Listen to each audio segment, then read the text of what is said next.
Alors, pour rappel, être sûr de soi, ce n'est pas de l'arrogance.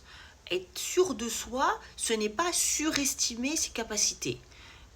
C'est être conscient de ses capacités et de les mettre en œuvre le mieux possible sans entrave psychique, sans se saboter soi-même, sans voilà, se faire obstacle à soi-même.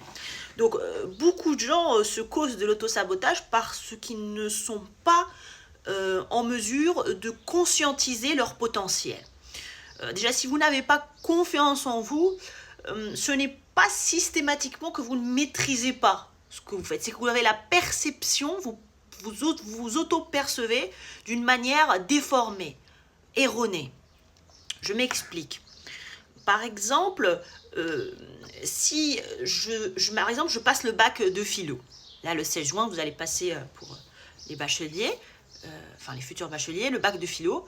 Et alors, il y a deux scénarios possibles. Donc, c'est soit je maîtrise mon cours, soit je maîtrise pas mon cours. Après, il y a des nuances, je le maîtrise moyennement, etc.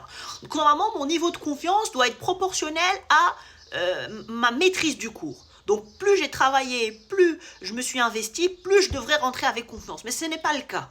Il y a beaucoup d'élèves qui disent avoir bien préparé leur cours, mais ne font pas confiance à leur capacité mentale de retenir, de réinvestir, etc. Alors, pourquoi d'où vient ce manque de confiance? Alors, le manque de confiance vient d'un manque de preuves.